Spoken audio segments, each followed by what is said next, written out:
안녕하세요. 여러분, 오늘의 천자문사자는 제89화 공회형제입니다. 구mon공, 품을회, 맏형, 아우제가 되겠습니다.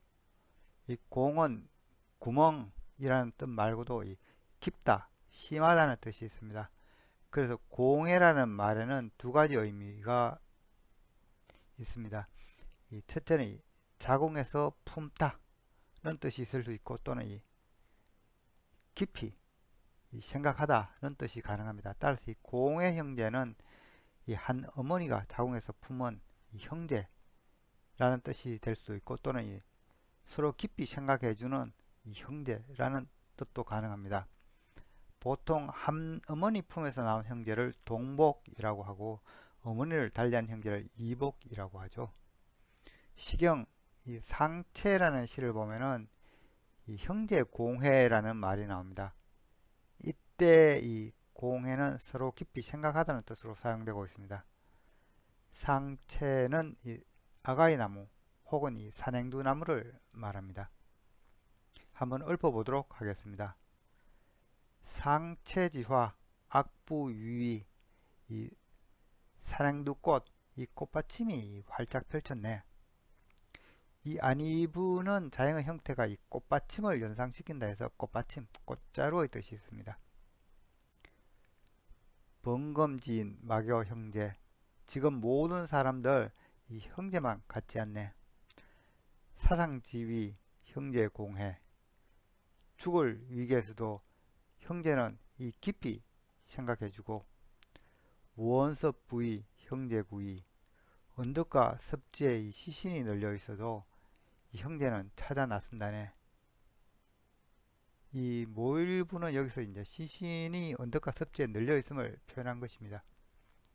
이 활짝 핀 이 아가이 꽃들처럼 이 형제는 이렇게 아름답다고, 우애가 아름답다고 합니다.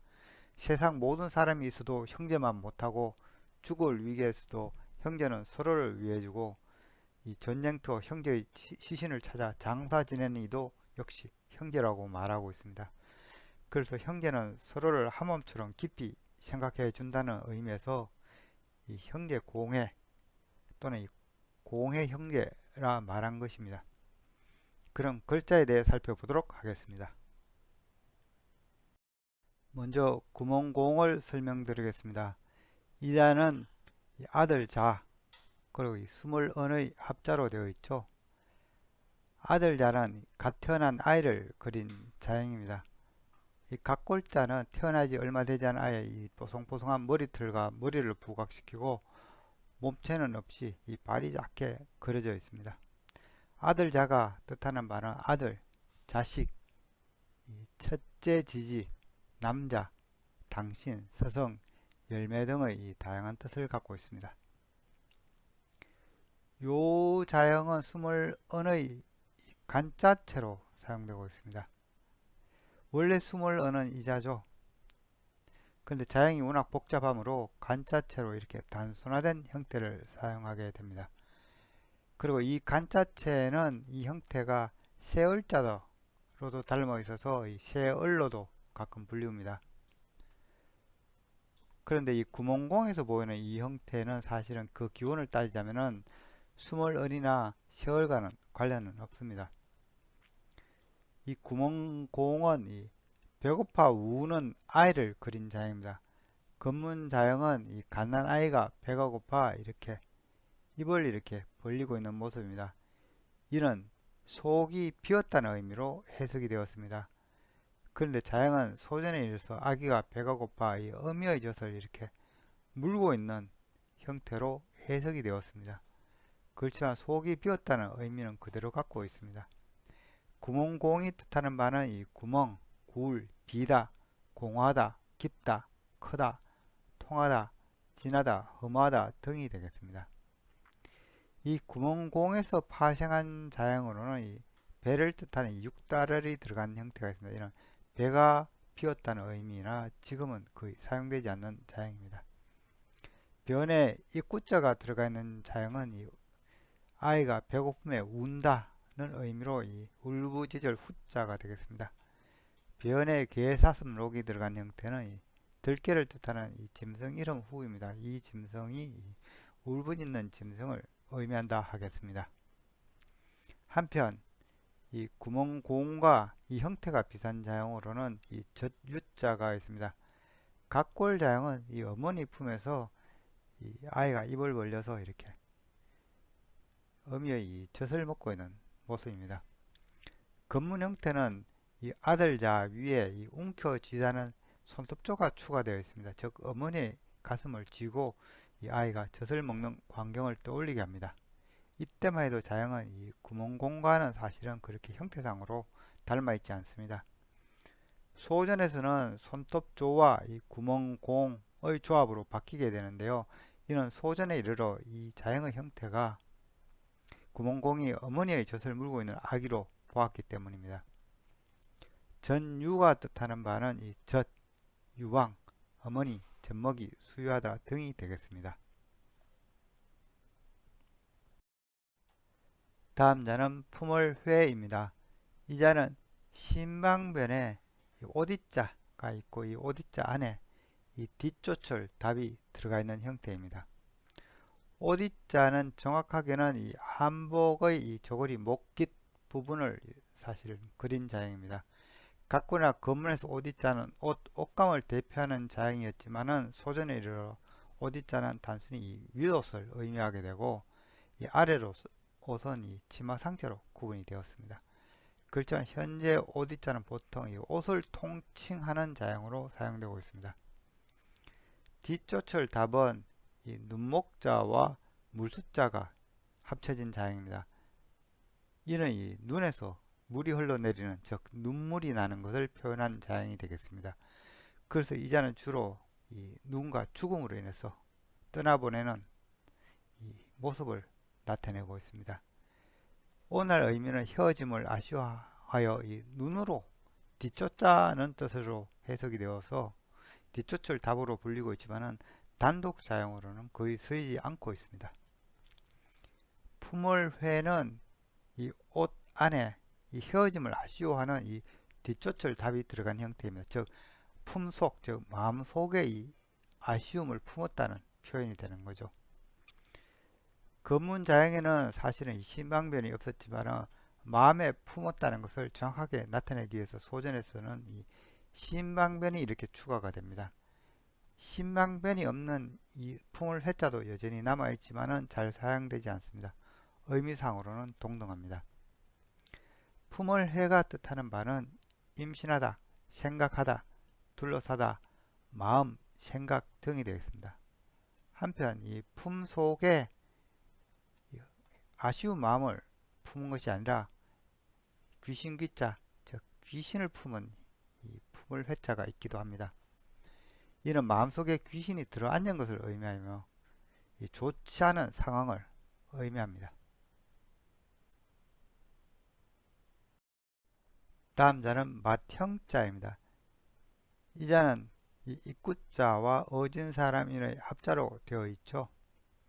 각골자를 보면은 이 사람인의 이 머리 부분에 입구자가 있는 형태입니다. 이는 소리를 내는 사람, 즉 이 무리에서 이 무리를 이끄는 사람이라는 의미로 해석이 되었습니다. 그래서 이 맏형자의 처음 의미는 통솔하는 자, 무리를 이끄는 사람을 뜻했다고 합니다. 건문자형을 보면은 이렇게 손가락이 이렇게 표시된 형태가 등장하기도 하는데요. 이는 지시하는 걸 의미합니다. 즉 명령을 뜻하죠. 또 이 방에 이 갈왕자가 이렇게 추가된 형태도 있었습니다. 갈왕자는 임금이 거리를 행차하는 모습을 그린 자형입니다. 참고로 이 갈왕자의 각골자를 보면은 이 임금왕자가 있죠. 임금왕자 위에 발지자가 있는 형태입니다. 임금이 걷다는 표현이 되는데요.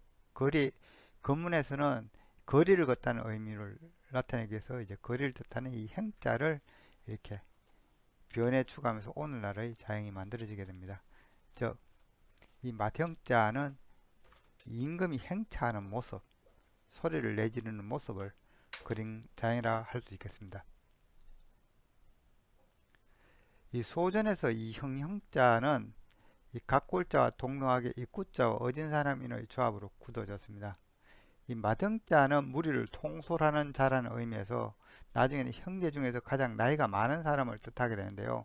이는 유교 사회가 자리 잡으면서 이 후사를 잇는 이 맞이가 제일 윗어른으로 대접받게 되면서 이렇게 맞이의 의미로 굳어지게 된 것입니다.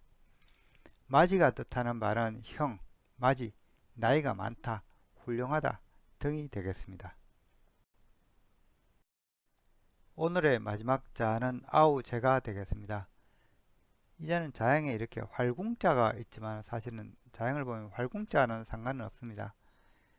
각골자를 보면 이 나무, 땅에 세워진 이 나뭇가지가 이렇게 있습니다.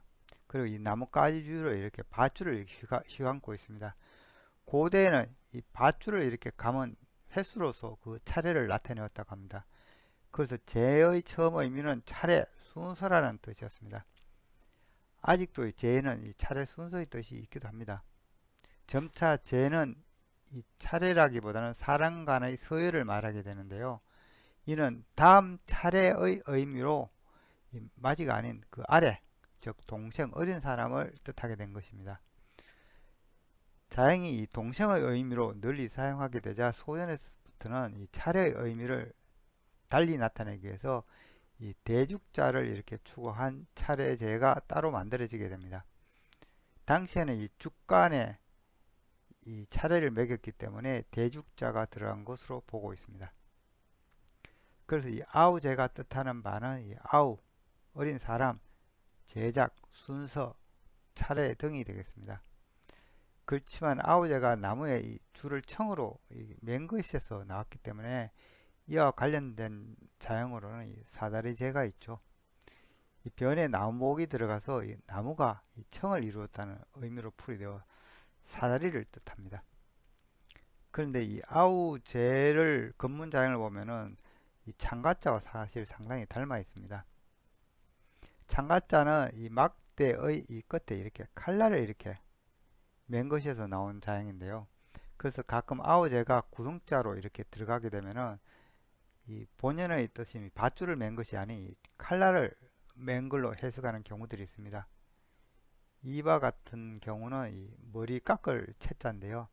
이 트럭 발과 아우제의 합자지만은 이 자는 이 칼날이 달린 이 창가를 뜻해서 트럭을 칼로 깎다, 즉 머리털을 깎다는 채자가 되겠습니다. 이상으로 오늘 천자문 사자 공회형제, 즉 서로 깊이 생각하는 형제라는 사자성어를 마치도록 하겠습니다. 삼국지 위나라 시조는 조조죠.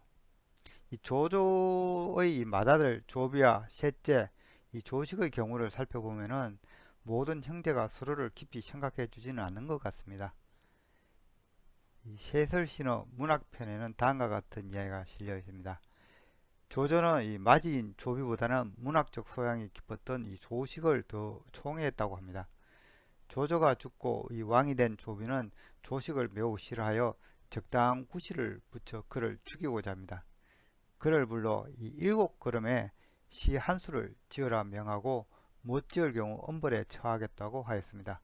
시제는 이 형제라는 단어를 쓰지 않고 형제애를 읊으라는 주문이었습니다.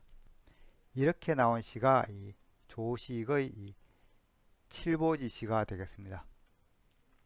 한번 읊어보겠습니다. 이 자두, 연두기, 이 콩깍지를 태워 콩을 삶는데 두제, 부중업, 이 소단의 이 콩은 울고 있구나. 본시, 동근생, 본래 이들은 이 한 뿌리에서 태어났지만 상년 하태급, 이 서로는 이 어찌 이리 급하게 복가되는가. 이 칠보시를 들은 조비는 스스로를 부끄러워하며 조식을 풀어주었다고 합니다. 그렇지만 그는 계속해서 조식을 압박했고 조식은 불안한 삶을 살았다고 전해지고 있습니다. 권력 앞에서는 이 핏줄도 소용이 없나 봅니다. 지금까지 시청해 주셔서 감사합니다.